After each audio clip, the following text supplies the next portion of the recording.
I read a story one time about the Olympics in Athens. The stadium was packed.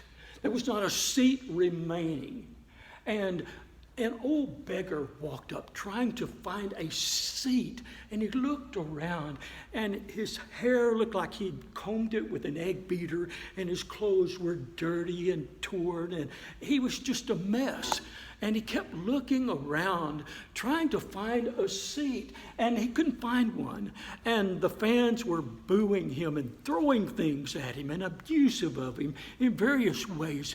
And finally, a Spartan stood up, and he walked over to the old gentleman, and he took his hand, and he ushered him to the seat that he had taken.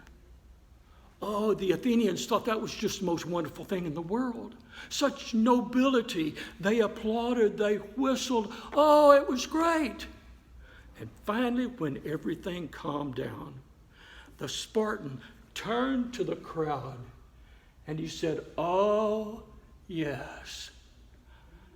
The Athenians love what is noble. The Spartans practice it." I often say, in regard to my presentations, that they are a gentle kick in the shin to remind us of things that we already knew but have forgotten or neglected. It's not so much what we know, it's a matter of what we do with what we know, especially in regard to communication.